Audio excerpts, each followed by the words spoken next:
할렐루야. 할렐루야 찬양대에서 찬양해 주신 것처럼 주님의 나라가 이미 왔고 또 속히 임할 줄로 믿습니다. 그 나라를 기대하십니까? 우리가 그 나라, 빛의 나라를 바라보며 나아갈 수 있다면 오늘 우리의 현실이 어떠하든지 우리가 어떤 어려움에 있든지 이 모든 일들을 또 모든 상황들을 모든 시간들을 이겨낼 줄로 믿습니다. 이 시간 저희들이 주님의 나라 또 주님의 회복 그 은혜를 함께 나누려고 하는데요. 이 시간 가운데 주님께서 주시는 큰 은혜가 있기를 원합니다. 이 시간 옆에 계신 분들하고 함께 인사를 나눌 때 당신을 보니 하나님의 얼굴을 본 것 같습니다. 그렇게 인사하시겠습니다.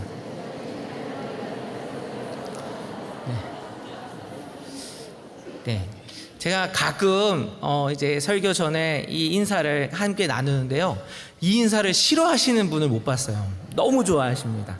근데 여러분, 이 인사가 맞는 인사입니까? 안 맞는 인사입니까? 정말 맞는 인사죠. 왜 그러냐면 저희들이 누구의 형상대로 창조되었습니까? 하나님의 형상대로 창조되어 있습니다.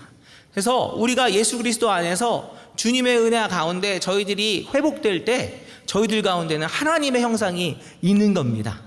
그래서 우리 가운데 우리에게 허락하신 서로가 하나님의 형상으로 창조된, 하나님께서 나에게 허락하신 동역자다, 하나님이 함께하라고 허락하신 하나님의 자녀다, 이런 마음으로 서로를 사랑하고 또 서로 함께 이 시간들을 이겨내시는 저와 여러분 되시기를 원합니다.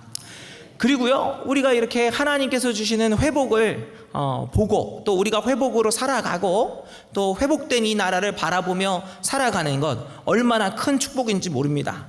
내일이 광복절이잖아요. 근데 이 광복의 뜻이 무엇이냐면 아까 이창동 목사님 기도하시면서도 말씀해 주셨지만 영광스럽게 회복된다는 뜻입니다. 빛이 회복된다, 이런 뜻인데요.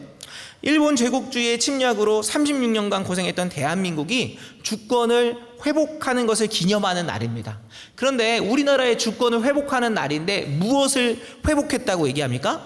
빛을 회복했다고 이야기하는 거예요. 여러분, 만약에 우리가 나라를 잃어버리면 그야말로 빛을 잃어버린 것과 같다는 겁니다. 그런데 어떻게 이 나라가 빛을 회복할 수 있었습니까? 어떻게 나라가 회복될 수 있었습니까? 여러분, 정말 빛은 누구시죠? 찬양대에서 찬양해 주셨지만 누가 빛이십니까?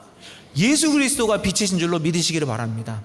우리 선조들이 정말 그 예수 그리스도, 참 빛이신 예수 그리스도를 향한 믿음을 잃어버리지 않았기 때문에, 그리고 정말 바랄 수 없는 중에 바라고 믿고 기도했기 때문에 하나님께서 빛을 회복하게 하신 줄로 믿습니다. 그래서 저와 여러분도 저희들의 삶 가운데도 빛이 필요하잖아요. 저희들이 때때로 어려워지고 어두워질 때가 있잖아요. 그 어둡고 힘들 그때에 하나님, 빛이신 예수 그리스도 회복시켜 주옵소서. 내 안에서 예수 그리스도가 충만히 살아남으로 정말 주님께서 주시는 은혜 가운데 어둠은 물러가고 주님의 빛이 회복되게 하여 주옵소서. 그렇게 기도하시는 은혜가 있기를 축원합니다. 오늘 말씀을 통해서 오늘 말씀은 전도서의 말씀인데요. 이 전도서의 말씀 가운데도 주님께서 주시는 회복에 대한 말씀이 나옵니다. 사실 전도서의 말씀을 보면은요, 사실 어려운 부분들이 많이 있습니다. 전도자가 누구입니까? 모든 것들을 깨달았던 솔로몬 아닙니까? 근데 그 솔로몬이 세상을 살다 보니까 세상의 모든 것들이 참 헛되고 헛되다는 거예요. 그런데 그 가운데 그 헛되고 어두운 이 세상 가운데 그럼에도 불구하고 빛이 있다는 겁니다. 오늘 말씀을 통해서 정말 우리에게 광복을 주신 하나님의 뜻이 무엇인지 말씀을 통해서 함께 살펴보고 또 이 시간을 통해서 우리도 은혜의 말씀 깨닫고 우리에게도 하나님의 영광스러운 회복이 임하는 그러한 은혜가 있기를 축원합니다. 첫째로, 우리는 하나님께서 모든 것과 모든 때에 주인이심을 인정해야 합니다. 모든 때와 모든 것의 주인이 누구시라고요? 하나님이시라고요. 창세기 1장 1절에 보면 무엇이라고 기록되어 있습니까? 태초에 하나님이 천지를 창조하시니라.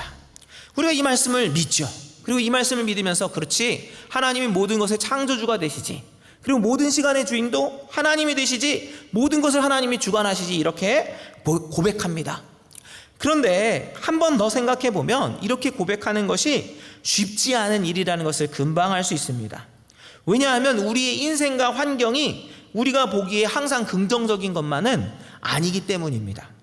오늘 우리가 읽은 말씀 전도서 3장 11절 전에는 10절에 걸쳐서 다양한 때들이 언급되고 있습니다. 다양한 때들, 인생에서 만나게 되는 다양한 때들이 있는데요, 전도서 3장 1절에서 10절 말씀을 제가 현대인의 성경으로 읽어드리겠습니다.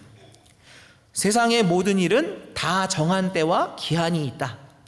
날 때와 죽을 때, 심을 때와 거둘 때, 죽일 때와 치료할 때, 헐 때와 세울 때, 울 때와 웃을 때, 슬퍼할 때와 춤출 때, 돌을 던질 때와 돌을 모을 때, 포옹할 때와 포옹하지 않을 때, 찾을 때와 잃을 때, 간직할 때와 던져버릴 때, 찢을 때와 꿰맬 때, 침묵을 지킬 때와 말할 때, 사랑할 때와 미워할 때, 전쟁할 때와 평화로울 때가 있다. 사람이 수고하여 실제로 얻는 것이 무엇인가? 나는 하나님이 인간에게 지어주신 무거운 짐을 보았다. 이러한 다양한 시간들 중에는요, 우리가 분명히 감당하기 힘들고 어려운 때들도 있습니다. 그렇지 않습니까? 이별할 때, 아플 때, 죽을 때, 울 때, 얼마나 어렵습니까? 그런데 이러한 어려움들이 그냥 우리에게 찾아오는 개인적인 어려움이 아니라 개인을 넘어서 국가에게 닥쳐오면 어떻게 됩니까?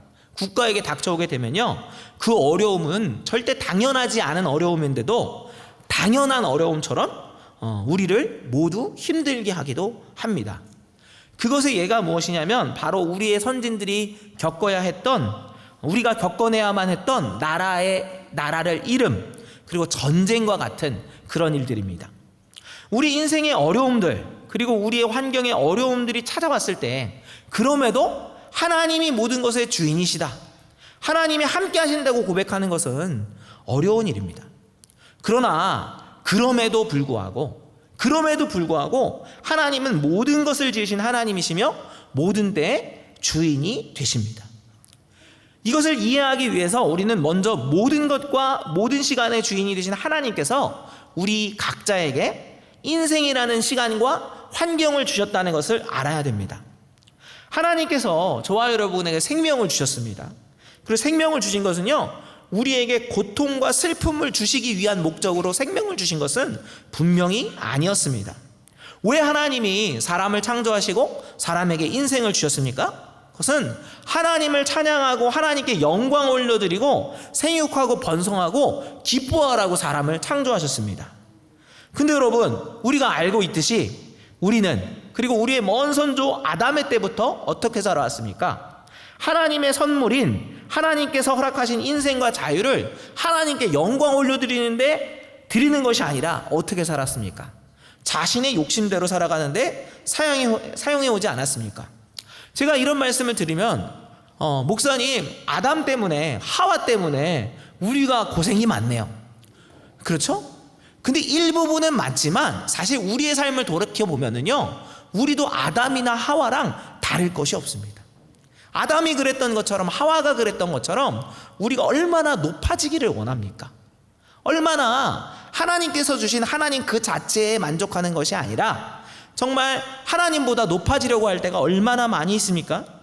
이렇게 하나님께서 허락하신 인생과 자유를 하나님께 영광 올려드리지 않고 자신의 욕심대로 살아가게 되면은요, 어떻게 됩니까? 다시는 영원한 생명과 기쁨을 주시는 하나님과 교제할 수 없게 되는 것입니다.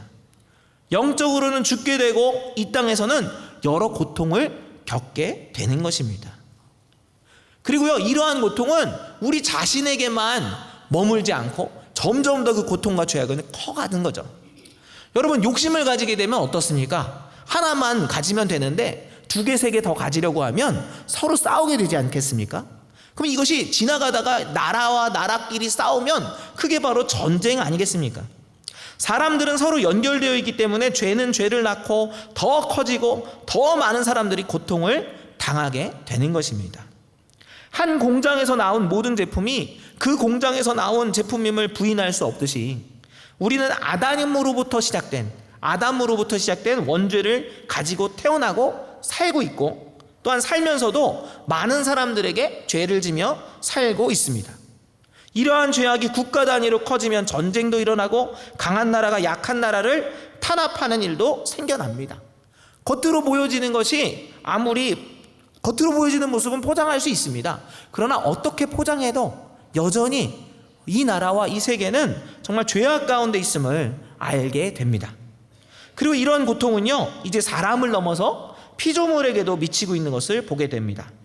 인간의 탐욕과 편리를 위해서 수많은 동식물들이 멸종되고 있습니다. 그 멸종이 누구 때문에 되는 거죠? 사람들 때문에 멸종되는 겁니다. 인도가 이제 우리나라가 온난화가 지금 많이 돼가지고 너무 덥지 않으십니까? 많이 더운데 사실 하나님께서는 우리나라를 여러 가지로 많이 봐주고 계신 것 같아요. 예, 우리나라가 너무 덥다고 하는데요, 여러분, 우리가 지금 한 35도, 36도인데도 정말 더워서 살기가 힘들잖아요. 근데 인도는 지금 50도가 넘는 폭염이 계속돼가지고 수많은 사람들이 죽고, 여러분 50도입니다. 50도. 생각해 보셨어요? 사람들만 죽는 것이 아니라 이제는 동물들도, 개와 고양이들도 코가 다 익어가지고 다 병원으로 실려가고, 그렇게 모든 세상이 신음하고 있는 것을 보게 됩니다. 참으로 로마서의 말씀처럼 피조물들도 하나님의 아들들이 나타나기를, 하나님의 회복이 나타나기를 간절히 원하고 있는 것입니다. 이렇게 모든 것의 주인이 되시는 하나님께서 이 세상을 사람에게 맡겨주셨지만 사람들의 욕심을 낳으면서 사망을 낳고 있음을 저희는 부인할 수가 없습니다. 또한 우리는 이렇게 고통의 때와 고통의 일들 뒤에는 원수 사단도 있다는 것을 기억해야 됩니다. 여러분, 아담과 하와도 잘못했지만 아담과 하와를 유혹한 게 누구였습니까? 사단이었죠. 근데 이 사단은요, 아담과 하와는 그렇게 넘어뜨리고 욥은 또 어떻게 넘어뜨렸습니까? 알 수 없는 고통, 해결할 수 없는 고통을 줌으로 욥을 넘어뜨리려고 얼마나 큰 고통을 욥에게 주었습니까? 사단이 욥을 넘어뜨리기 위해서 그런 고통을 이해할 수 없고 설명할 수 없는 고통을 주었던 것처럼 때때로 우리에게도 설명할 수 없고 이해할 수 없는 다양한 고통들이 오게 되어 있습니다. 근데 여러분, 이렇게 설명할 수 없고 이해할 수 없는 고통이 오면 우리는 어떻게 생각해야 될까요? 아, 나를 넘어뜨리기 위해서 누가 지금 활동하고 있구나? 사단이 활동하고 있구나. 알면 우리가 넘어져서는 안 될 것입니다. 이렇게 우리의 삶 가운데 고통이 있지 않습니까? 우리의 잘못된 선택으로, 때로는 원수의 공격으로 이렇게 우리가 고통의 때가 있다는 것을 알게 되는데, 그런데 이런 고통의 때가 굉장히 어려움에도 불구하고 우리는 어떻게 하나님께서 모든 때를 주관하신다고 고백할 수 있습니까? 왜 그렇습니까? 하나님께서 우리를 어렵고 힘든 어려운 시간들에 홀로 내어버려 두시지 않으셨기 때문입니다. 그 아들 예수 그리스도를 보내심으로 모든 시간들을 이겨낼 수 있게 하셨기 때문입니다. 하나님께서는 사람이 범죄함으로 하나님의 영광에 이를 수 없게 되었고 어려운 시간들과 고통 가운데 파멸하게 되었을 때, 여러분, 사람이 파멸하는 거 누가 잘못했기 때문이에요? 사람이 잘못했기 때문입니다. 그런데 사실 그 사람을 구원해 줄 이유가 없음에도 불구하고 하나님께서는 은혜로 말미암아 고통 가운데 파멸하게 된 사람들에게 누구를 보내주셨습니까? 그 아들 예수 그리스도를 보내주셨습니다. 그리고 모든 사람의 모든 어려운 때들을 누가 담당하게 하셨습니까? 예수님이 담당하게 하셨습니다. 근데 여러분, 예수님께서는요, 우리의 모든 어려움의 때를 겪어내시고 이겨내신 줄로 믿으시기를 바랍니다. 예수님 말씀하셨어요. 내가 세상을 이기었노라. 예수님이 이기신 세상은 무엇입니까? 세상의 모든 고통과 모든 시간과 죽음의 시간까지도 예수님이 이기셨음을 믿으시기를 바랍니다. 이 하나님을 믿으심으로 오늘도 하나님께서 모든 것과 모든 때의 주인이 되심을 인정하시는 저와 여러분이 되시기를 원합니다. 둘째로, 하나님께서는 영원을 사모하는 마음을 사람에게 주셨습니다. 이 세상의 모든 고통들이 결국 비극으로 끝나는 이유는 무엇이냐면 바로 모든 사람의 운명이 결국에는 죽음이기 때문입니다. 아무리 아름다운 사랑도, 아름다운 인생도, 혹은 어려움과 고통을 이겨낸 숭고하고 가치 있는 인생이 있다 할지라도 무엇을 피할 수 없습니까? 죽음을 피할 수는 없습니다. 그래서 사람은 죽음을 두려워하며 영원한 평안과 안식을 추구하며 살게 되어 있습니다. 그리고 사람이 이러한 영원을 사모하는 이유는요, 하나님께서 사람의 영원을 사모하는 마음을 깊이 새기셨기 때문입니다. 만약에 하나님께서 사람에게 영원을 사모하는 마음을 안 주셨다면 어떻게 되었을까요? 사람들도 다른 피조물들처럼 죽는 것을 당연하게 여기고 이 땅에서 살아가는 것만을 중요하게 여겼을 겁니다. 그렇지 않겠습니까? 영원히 사는 것이 없다면 우리가 이 땅 살아가면서 동물들이랑 똑같이 살았겠죠. 그러나 하나님께서는 사람들에게 영원을 사모하는 마음을 주셨습니다. 그래서 사람들은요, 동서고금을 막론하고 궁극적으로는 영원한 생명을 사모하며 살아갑니다. 이러한 영원한 생명을 사모하는 마음은 사실은요, 우리가 영원한 생명을 사모하는 것은 그저 그냥 오래 살고 싶고 영원히 살고 싶고가 아니라, 사실 이 영원을 사모하는 마음은 영원한 생명과 기쁨 그 자체가 되시는 하나님을 향한 그리움인 것입니다. 하나님을 향한 그리움인 것입니다. 과학은 어떻게 사람이 동물과 달리 사람이 어떻게 숭고한 가치, 믿음, 소망, 사랑, 생명의 존귀함, 이런 것들을 사람이 어떻게 추구하게 됐는지 과학으로는 설명할 수가 없습니다. 오직 완전한 생명과 사랑과 선함이 되시는 하나님께서 사람을 하나님의 형상대로 창조하셨기 때문에 사람이 영원하고 숭고한 가치를 추구하는 것입니다. 하나님께서 우리에게 영원을 사모하는 마음을 주신 것입니다. 저에게는 세 자녀가 있습니다. 세 자녀가 있는데 그 중에 6학년이 돼서 사춘기가 된 아들이 있습니다. 아들이 사춘기가 되니까 무섭더라고요. 근데 여러 가지로 이 아들이 성장하고 있는데요, 아들이 이제는 제법 인생에 대해서 깊이 고민하는 것을 보게 되었습니다. 근데 여러분 아시듯이 청소년들이 어때요? 왔다 갔다 하잖아요. 그래가지고 참 이제 이해할 수 없는 시간에 갑자기 고민을 하더라고요. 지난주까지 우리 올림픽을 하지 않았습니까? 그래가지고 밤에 올림픽을 보고 있었는데, 올림픽을 보다가 우리나라가 이렇게 잘하고 있는 거 보면서 하나님께서 프랑스가 저렇게 하나님을 버리고 떠나니까 하나님께서 우리나라를 힘을 주셔가지고 우리나라가 잘하고 있구나 그러고 보고 있었는데 그때 이제 갑자기 아들이 보다가, 저희 첫째 아들이 굉장히 이제 얘가 이제 그 잠이 많은 애거든요. 그래가지고 비몽사몽 중에 이제 올림픽을 보다가 자다가 하다가 갑자기 벌떡 일어나서는 저를 딱 보면서 아빠 갑자기 무서워 그러는 거예요. 그래서 뭐가 무서워? 그랬더니 아빠 죽는 게 무서워. 그러면서 얘가 눈물을 흘리면서 6학년짜리가 갑자기 올림픽을 보다가 자다가 일어나서 무서워 그러면서 눈물을 흘리면서 죽는 게 무섭다는 겁니다. 요즘 애들이 그래요. 근데 그러면서 아빠 무서워, 내가 죽으면 어떡하지? 갑자기 가족들이랑 헤어지면 어떡하지? 난 가족들 너무 사랑하고 좋은데 어떡하지? 그러는 거예요. 여러분, 목사인 제가 제 아들에게 이런 질문을 받았을 때 제가 어떻게 반응했을까요? 저는 이 시간이 바로 복음을 전해야 될 시간이라고 딱히 채취를 했습니다. 그래서 생명과 부활의 복음을 전했습니다. 아들한테. 예수님께서 말씀하셨어. 나는 부활이요 생명이니 나를 믿는 자는 영원히 살겠고 무릇 살아서 나를 믿는 자는 죽지 않고 영원히 살리니 이것을 내가 믿느냐? 이렇게. 그리고 이거 너 믿어? 그랬더니 믿는 것 같은데 잘 모르겠어. 그래서 제가 뭐라 그랬냐면, 이것을 분명히 믿으면 더 이상 죽음을 두려워할 필요가 없어. 야, 네가 정말 죽음을 두려워하지 않게 되면 이 세상에서 두려운 게 뭐가 있겠어? 이거 정말 중요한 거야. 세상에서 제일 중요한 거야. 너 정말 중요한 것은 뭐야? 정말 예수님이 부활과 생명이 되시는 걸 믿는 거야. 그것을 믿을 때만 죽음을 이길 수 있는 거야. 정말 이게 제일 중요한 거야, 아들아. 그리고 아침에 또 물어봤어요. 너 어제 아빠가 얘기한 거 기억나니? 그랬더니 기억이 난대요. 그래서 성도 여러분, 이거보다 중요한 게 있습니까? 예수 그리스도가 부활과 생명이 되신다는 거, 영원한 생명이 되신다는 것보다 중요한 것이 있습니까? 정말 우리가 이것을 믿어야 됩니다. 왜요? 우리에게 영원을 사모하는 마음이 있는데 그 영원을 사모하는 마음에 대한 대답을 누가 줄 수 있습니까? 오직 부활이요 생명이 되시는 예수님께서만 그것에 대한 답을 주실 수 있음을 믿으시기를 바랍니다.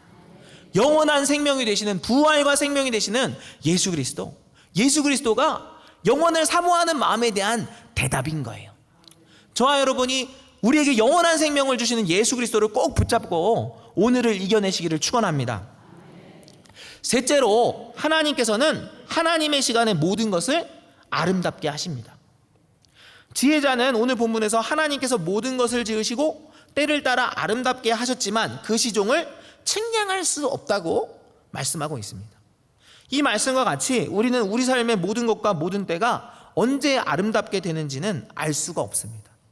언제 나의 삶 가운데 있는 고통이 온전히 해결이 되는지, 언제 나의 삶 가운데 있는 상처가 회복이 되는지, 언제 더 이상 그 아픈 기억이 떠오르지 않을지 우리는 알 수가 없습니다. 그러나 우리가 알고 있는 것도 있습니다. 그것은 바로 하나님께서는 우리의 어떤 고통의 시간이라 할지라도 하나님의 시간에 하나님의 방법으로 아름답게 하실 수 있는 능력의 하나님이 되신다는 겁니다. 제가 이전에 사역하던 교회에 굉장히 훌륭한 집사님과 권사님이 계셨습니다. 집사님이 큰 회사의 중역이셨는데 거기서 이제 신우회를 조직하셔가지고 이제 부부 동반으로 모임을 가지고 그 많은 젊은 부부들이 이 집사님과 권사님에게 신앙을 상담하고, 그리고 또 집사님과 권사님은 그들을 도와줄 정도로 굉장히 훌륭한 부부셨습니다. 그리고 교회에서도 정말 교구에서 앞장서서 그렇게 목사님들을 도우시고 또 신방하시고 그렇게 섬기시던 그런 귀한 권사님이셨습니다. 그런데 이 가정에 너무 큰 고통의 시간이 찾아왔습니다. 자녀로 두 아들이 있었는데 둘 다 굉장히 공부를 잘했거든요. 근데 형이 좀 더 공부를 잘했어요. 그래서 미국에서 공부를 하다가 연구원으로 일하고 있었는데 30대 중반의 나이에 갑자기 세상을 떠나버린 겁니다. 이러한 소식 앞에서 집사님과 권사님이 큰 고통 가운데 빠지셨습니다. 그래서 목사님들도 걱정 많이 하고, 야, 정말 권사님과 집사님 너무 힘드시겠다. 어떻게 그렇게 자랑하고 그렇게 사랑하고 그렇게 기쁨이었던 아들이 그렇게 갑자기 가는데 얼마나 아프실까. 그런데 조금 어느 정도 시간이 지났는데 저희들도 생각했어요. 오랜 시간 동안 회복을 못하시면 어떡하나. 그런데 어느 정도 시간이 지났는데 두 분이 신앙을 회복하고 다시 열심히 교회를 섬기기 시작하신 거예요. 근데 제가 그 교구 담당 목회자가 돼가지고 그 권사님이랑 어느 정도 친해지고 나서 조심스럽게 여쭤봤어요. 권사님, 그렇게 큰 고통이 있으셨는데 어떻게 그렇게 회복하셔가지고 그렇게 교회를 섬기시고 이렇게 열심히 도와주세요. 너무 감사합니다. 그랬더니 권사님이 말씀하시는데 이런 간증을 하시더라고요. 목사님, 처음에는 세상이 무너지는 것 같고 그 누구도 위로가 되지 않았습니다. 기도도 나오지 않았습니다. 그런데 어느 날 비행기를 타고 구름 위로 날게 되었는데 그때 이제 권사님이 중국에서 우리나라로 넘어오는 중이었다고 하시더라고요. 근데 이제 중국이 매연이 많잖아요. 그래서 올라가는데 비행기가 올라가는 그 길 가운데 매연이 쫙 깔려가지고 하나도 보이지 않더래요. 근데 그 검은 구름을 헤치고 올라 높은 하늘로 올라갔더니 밑에는 검은 구름이 쫙 있는데 위에는 더 이상 어떤 검은 구름도 보이지 않고 찬란한 태양빛이 비추더라는 겁니다. 그리고 권사님 말씀하셨습니다. 그때 하나님이 저에게 믿음을 주셨습니다. 사랑하는 아들은 이미 하나님의 품에 안겨 있구나. 그리고 그곳에는 그 어떤 고통도 그 어떤 아픔도 없구나. 그곳에는 오직 빛이신 예수 그리스도만이 계시는구나. 그것을 믿게 되셨다는 겁니다. 그리고 저는 이제 믿음으로 더 하늘나라를 바라보며 살아가게 되었습니다. 그렇게 고백하셨어요. 성도 여러분, 어떻게 권사님께서 아들을 잃은 고통을 이기실 수 있으셨습니까? 하나님께서 그 권사님에게 새하늘과 새 땅을 살짝 보여주신 거예요. 우리가 이 땅을 살아가다 보면은 내 자신의 힘만으로는 이길 수 없는 고통의 시간이 찾아오기도 합니다. 이 세상을 보면 완전한 공의와 회복은 불가능해 보입니다. 여전히 전쟁이 계속되고 있고 고난과 고통이 찾아오고 있지 않습니까? 그래서 이곳에는 불가능한 것 같아요. 회복이 없는 것 같아요. 그러나 그럼에도 그 시간까지도 하나님이 주관하신다고, 하나님께서 아름답게 하실 수 있다고 믿을 수 있는 것은, 우리의 하나님은 우리를 위해서 새하늘과 새 땅을 준비하신 하나님이시기 때문입니다.